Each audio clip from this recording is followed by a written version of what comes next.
Hukum istri minta dicilati itunya setiap saat. Assalamualaikum warahmatullahi wabarakatuh. Bismillah walhamdulillah. Wassalatu wassalamu ala rasulillah. Sayyidina wa maulana Muhammadin ibni Abdillah. Wa ala alihi wa sahbihi wa mawalah.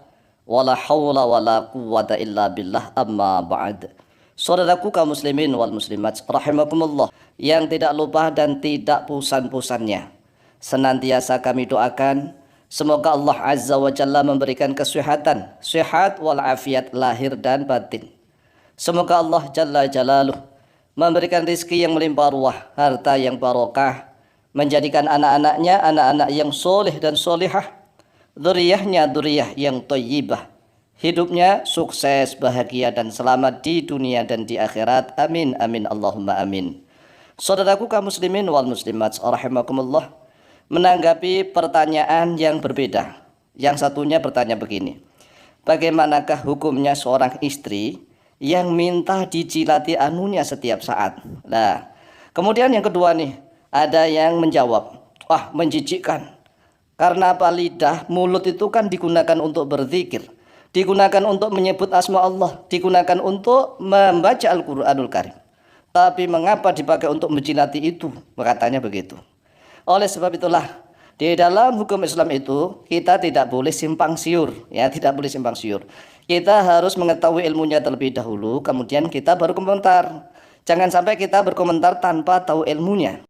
Oleh sebab itulah, mari kita simak nih penjelasan dari para ulama.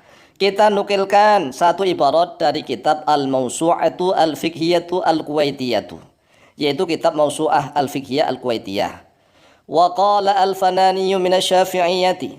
Wa qala, dan telah berkata al-Fananiyu oleh Syekh al-Fanani minasyafi'iyati, dari madhab Syafi'i. Ini yang dimaksud Syekh al-Fanani adalah pengarang penyusun kitab Fathul Mu'in. Karena ibaratnya persis apa yang ditulis di dalam kitab Fathul Mu'in nih, kitab-kitab fikih yang sering diajarkan di pondok-pondok pesantren. Dikatakan begini, ya juzu, boleh. Nah ini boleh nih, hukumnya enggak sampai haram, enggak sampai sunnah, ya enggak lah, boleh saja, ya boleh. Oleh sebab itu kalau seandainya boleh, enggak usah kita merasa sok suci, jijik, Masya Allah. Itu kan istrinya halal, istrinya itu halal. Halal untuk suaminya, ngapain jijik? Kalau memang Allah yang membolehkan, ya istinbat dari para ulama, Allah dan Rasulullah saja membolehkan, kenapa kita merasa sok suci? Ya daripada kita misalnya mencium pipinya wanita cantik tapi bukan istrinya, walaupun yang dicium pipi, tetapi haram ya tetap haram. Lah, walaupun yang dijilati itunya istri, itunya walaupun sudah keluar lendir misalnya, tetapi boleh. Ya tetap boleh, tetap halal begitu ya. Ya juzu, boleh. Li zauji, bagi suami. Kullu tamattu'in, oleh setiap senang-senang. Minha, daripadanya istrinya. Bima siwa halaqati duburiha. Bima, dengan sesuatu siwa halaqati duburiha, selain lingkaran dubur istrinya. Kalau lingkaran dubur istrinya haram, walaupun istrinya sendiri ya nggak boleh. Walaupun dubur istrinya misalnya tuh indah, cantik, bersih, mulus, putih, tapi dubur itu anus, ya tetap nggak boleh. Jadi kalau yang nggak boleh, yang nggak boleh, yang boleh boleh begitu ya. Jangan kita berpendapat menggunakan hawa nafsu sendirilah. Kita harus tahu, kalau memang Allah dan Rasulullah tidak melarang, berarti kan boleh. Sedangkan kalau duburnya istri, walaupun mulus, putih, begitu bersih, ya tetap nggak boleh. Haram ya haram kalau dubur. Tetapi kalau yang depan itunya boleh. Walaupun sudah keluar pelumasnya, ya nggak apa-apa. Pelumasnya itu suci kalau menurut mayoritas ulama.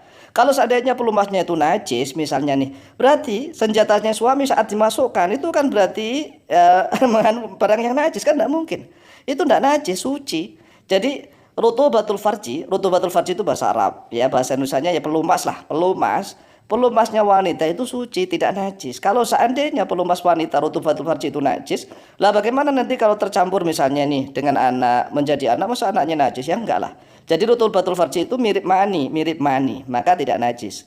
Bahkan menurut Syekh Al-Fanani dalam kitab Fathul Mu'in ini, walau bimasri badriha, walaupun dengan cara mengecup itu menyedot menyedot badriha, klistorisnya istri. Jadi disedot, dikecup, maksudnya ya dicilati lah.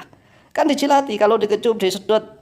Badrun itu adalah klistoris, ya kacang itulah, kacang yang ada di tengah-tengah samudra, ya gunung kecil yang ada di tengah-tengah samudra itu boleh walaupun dikecup-kecup, disedot-sedot boleh, karena memang halal. Tapi kalau yang anus jalan belakang itu walaupun bersih tetap haram, ya haram begitu ya.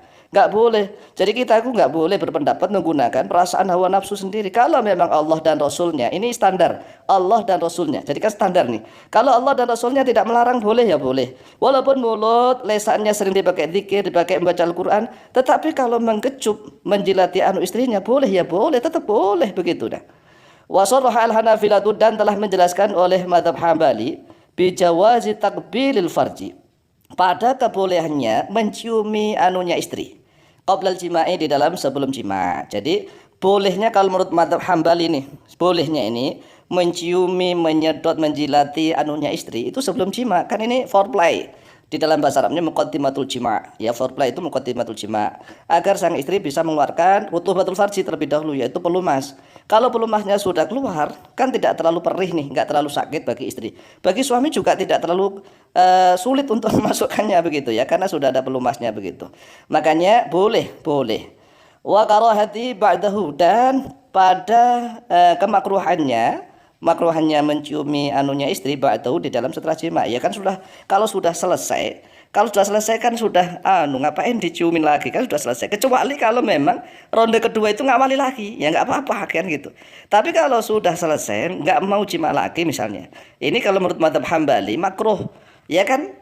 Tapi ingat nih, makruhnya itu kalau sudah selesai. Tapi misalnya kalau memang selesai itu ingin ronde kedua, ya tetap nggak makruh lagi. Kalau yang mohon maaf, yang dijilati itunya ya, depannya itu, asalkan memang ya sudah dicuci dulu lah. Kan sunnahnya itu kalau ingin ronde kedua itu sunnahnya kan dicuci kemudian berwudu walaupun nggak mandi, ya agar strong lagi gitu. Dicuci, berwudu ini sunnah walaupun tidak mandi. Kemudian setelah itu boleh dijilati lagi, boleh. Boleh. Para ulama kita ngikuti para ulama. Lah para ulama itu ahli Al-Quran dan hadis. Mereka saja membolehkan, lalu kita merasa sok suci, ya maka nggak boleh seperti itu. Demikianlah jawaban kami, lebih kurangnya mohon maaf. Wallahu taala a'lamu bishawab.